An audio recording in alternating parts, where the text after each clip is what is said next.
They began in silence, New England, late 1800s, wealthy, educated. The patriarch, a doctor obsessed with the limits of heredity. The matriarch, a composer whose music was said to unsettle the mind. Together they created something between art and madness. Their children were raised not as sons and daughters, but as experiments. Every meal measured, every word catalogued, every nightmare recorded in journals that would one day go missing from Harvard's archives. Neighbors said the family's estate glowed at night, not with light but with sound, low vibrations that came from beneath the earth, from the cellar where no one but the father went. Some said it was music. Others said it was the sound of something trying to speak through the walls. Hello everyone, before we start make sure to like and subscribe to the channel and leave a comment with where you're from and what time you're watching. That way YouTube will keep showing you stories just like this one. When the first child died, the coroner's report was sealed. When the second vanished, the mother stopped composing. When the last remaining heir was institutionalized in 1932, every trace of their work disappeared overnight, yet fragments remain. Papers scattered across forgotten medical collections, letters tucked in private libraries, and one strange recording labeled only with the family's crest, a serpent biting its own tail. For decades, scientists have argued over what exactly this family discovered, something to do with inheritance, sound frequencies, and the human nervous system. But those who've studied the remaining evidence all describe the same sensation: nausea, dread, and an inexplicable feeling that the family's work isn't over. Some say their bloodline didn't die, that descendants still walk among us, drawn to sound, to patterns, to things that shouldn't make sense but do. And sometimes, when you hear that low hum in an empty room, you wonder if it's just the house settling or something remembering. The last verifiable descendant was a man named Elias. He lived alone on the outskirts of Massachusetts, in a house that once belonged to his grandfather, the doctor. Locals said he was quiet, polite, and strange in a way that was hard to define. His garden was perfect, symmetrical to the inch. He never went into town except on Thursdays, and when he did, he always carried a small black box, humming faintly even when closed. After his death in 1964, the state cleared out the property. What they found inside was unsettling. Hundreds of notebooks, each page covered in tight, disciplined handwriting, and diagrams that looked less like anatomy and more like maps of the human soul. Some pages described resonant frequencies of blood. Others cross-sections of the brain annotated in musical notation. It was as if Elias was trying to tune the body itself. Investigators reported that certain rooms felt wrong. Compasses failed to point north. Tape recorders captured faint breathing when no one was there. One man, a sheriff's deputy, reportedly collapsed after spending more than an hour in the basement. He later told a nurse that the walls were singing. 2 weeks later, he took his own life. The notebooks were confiscated by the state and distributed between several institutions for study. Most of them vanished within a decade, but one survived. A single ledger discovered in a university's archive, mislabeled as property records. Inside were sketches of children, malformed and numbered instead of named.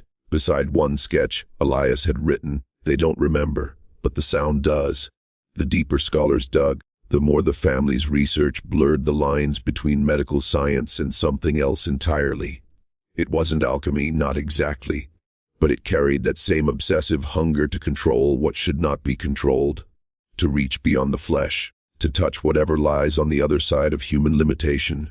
No one knows what was in that black box Elias carried, but witnesses claim after his death, the house itself emitted a faint tone for 3 nights straight, a pitch so low you could feel it in your teeth. Then silence, total, suffocating silence, as if whatever lived beneath that home had finally been called home. The ledger led researchers back to the beginning, to the father, Dr. Alaric Harlow.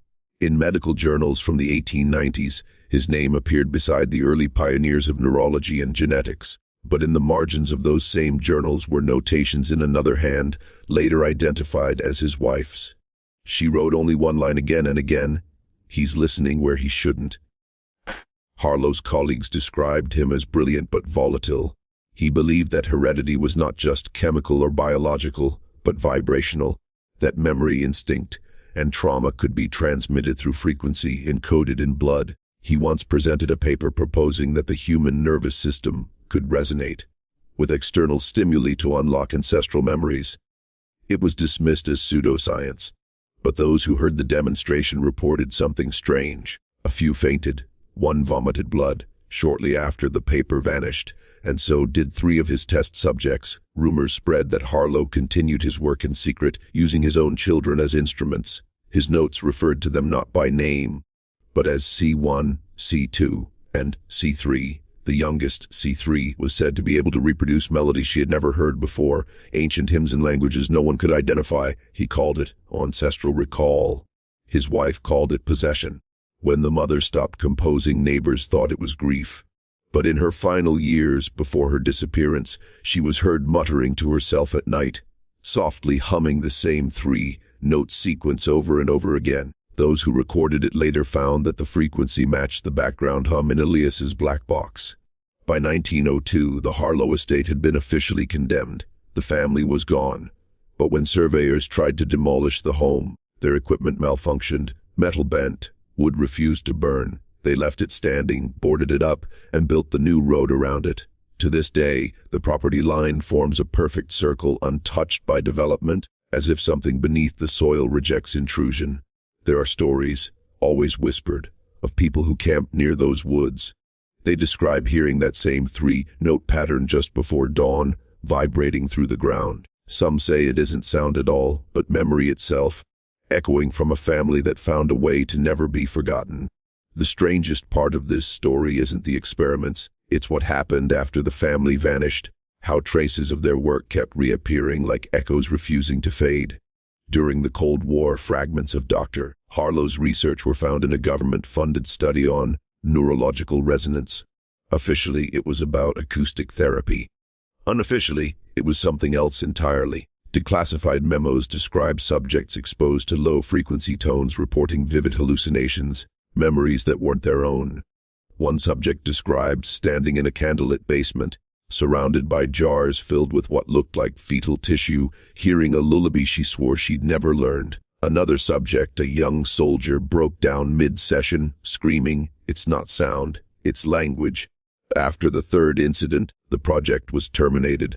The lead researcher resigned and later disappeared during a hiking accident. But in one memo, tucked between redacted paragraphs, a single phrase remains visible. Source material, Harlow Archive.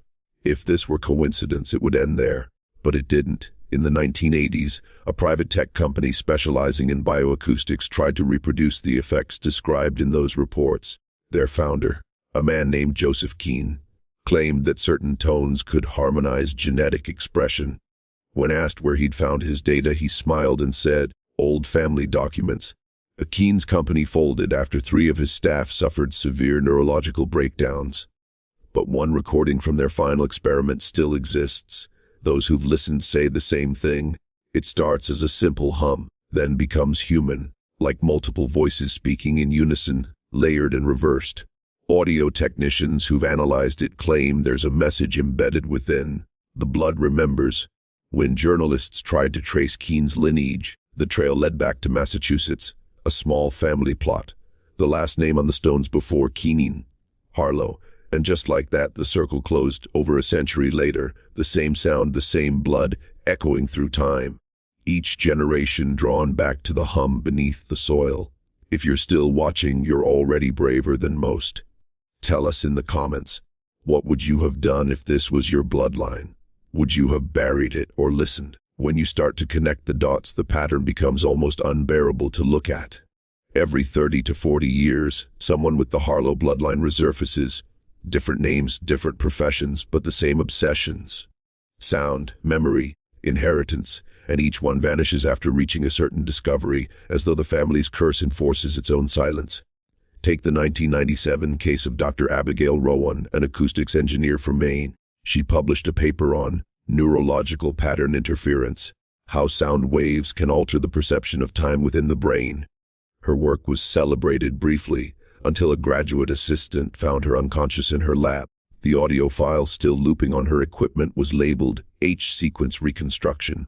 The sound was faint, just 3 notes repeating endlessly. She never spoke again. Investigators noted a family resemblance between Dr. Rowan and an old portrait of Elias Harlow. DNA testing was ordered, but the samples disappeared in transit. Her family burned her notes before authorities could seize them. A decade later, in 2008, a retired postal worker in Connecticut claimed he'd found a phonograph cylinder sealed inside a hollow beam of an abandoned farmhouse.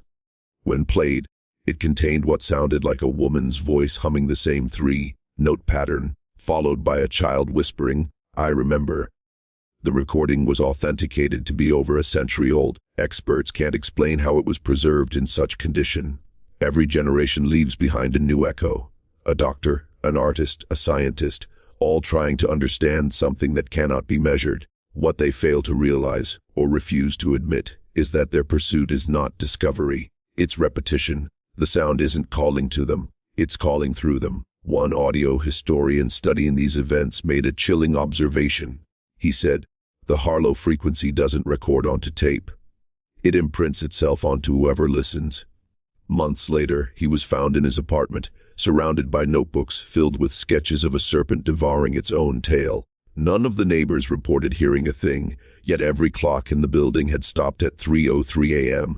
It's as if the legacy itself has become aware, passing like a signal through generations, waiting for another receiver. The deeper you go, the more it feels like the family never died at all. It's as if the Harlows dissolved into the bloodstream of the country itself, into its institutions, its experiments, its silence. Every now and then, someone digs too deep, and that silence begins to hum again. In 2019, a group of graduate students at a small university in Vermont stumbled across digital files labeled a Sonic Archive. They thought it was a music project, old field recordings. They uploaded one online. Within hours, the post was deleted and their accounts suspended. 2 of the students withdrew from school the following week. The third vanished completely. The dorm room they shared was left locked for months. But when campus maintenance finally opened it, every piece of metal inside, phones, door hinges, even laptop batteries, had fused as if melted by vibration instead of heat. A year later, an anonymous package arrived at a Boston public library. Inside was a single tape, unmarked except for a faded crest, a serpent eating its tail. The recording begins with static, then that same 3-note sequence. But if you slow it down frame by frame, you can hear voices layered beneath. A woman's, faint and distant, "He's listening where he shouldn't."